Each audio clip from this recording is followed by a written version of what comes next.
Welcome to Chapter 2. This focuses on the technical foundation of hacking. So, we're going to be talking about things like understanding the attacker's process, understanding the ethical hacker's process, describing the OSI networking model, explaining TCP/IP protocol stack, identifying common ports and protocols, understanding the way that TCP and UDP packets are structured. So let's talk about the attacker methodology first and foremost. So the attackers follow normally a very fixed methodology, and they're divided into 6 steps. First, performing reconnaissance, scanning and enumeration, gaining access, escalating of privileges, maintaining access, and then covering tracks as well as placing backdoors so that if access is severed, they have a way to get back access back. So the reconnaissance and footprinting, this is the first pre-attack phase. It's a symmetric attempt to collect as much information about a target as possible. In this realm, we're talking passive information gathering. That could be things like dumpster diving, social engineering, maybe some internet researching, not being able to interact with the target directly. Next, we're talking about scanning and enumeration. So this is the second pre-attack phase. And the scanning is active. That's actively trying to connect to the system and try to get responses. This could also include identifying if there's any open ports. So the enumeration is an in-depth information gathering about a specific target. That could be things like open shares, account information, software versions, things of that nature. All of these are considered active information gathering techniques.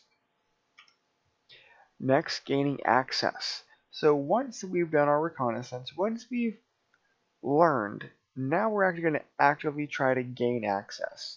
And this is when the attacker moves from probing to attacking. Access can be gained using a variety of techniques, such as maybe an unsecured system, a system vulnerability, some type of backdoor, maybe an open network connection, wireless or wired, maybe social engineering, so multiple ways to gain access to a system. Once you have access to the system, you're going to have to escalate those privileges. So the attacker tries to gain administrative access by escalating their privileges. So you may have a standard user, and that standard user may escalate their privileges to admin access using certain techniques. And those techniques could be as simple as exploiting a vulnerability or bug, or maybe an issue with the application being used. Those are just a few ways. After the privilege escalation attackers have completed it, they should have full control over that system or that application. So once you've escalated those privileges, next you're focusing on maintaining access. And that's going to be the different techniques used to maintain access. So that could be like stealing passwords, placing rootkits, using sniffers, creating additional dummy accounts that look legit, things of that nature. Covering a track. That way no one knows that you are actually in the system. So erasing all evidence of their activities. Could be modifying log files, hiding files and folders, maybe even alternate data streams, again rootkits. So definitely some tools there to cover your tracks. Kali and Windows have a lot of tools that actually cover what you're doing. So the ethical hackers process.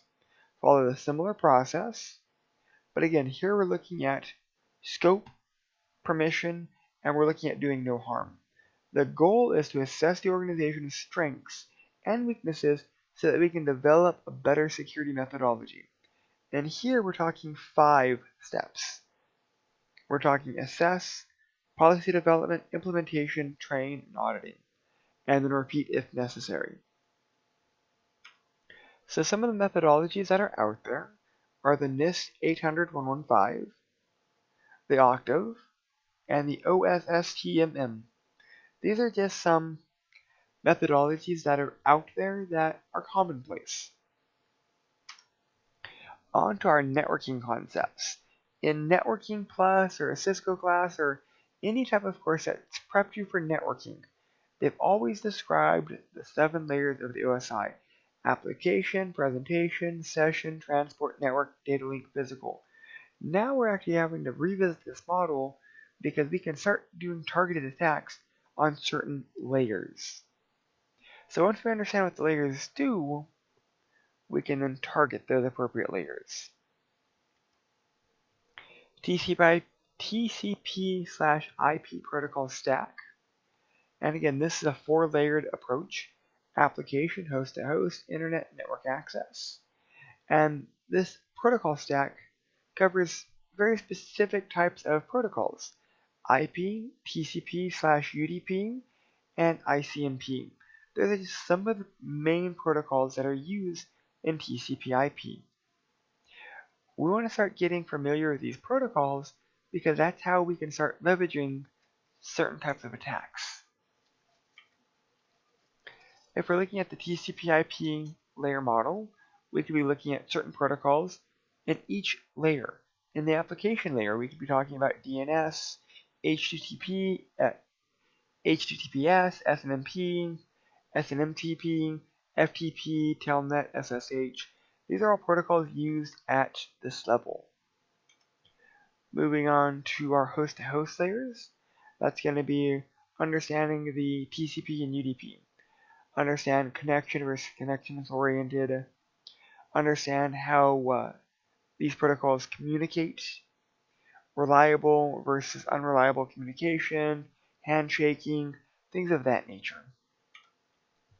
Next, our internet layer. That's going to be where we get our IP, or ICMP, or our ARP. And again, understanding how these protocols communicate so we can target these layers. Next is our network layer access. Network access layer, which is still network layer.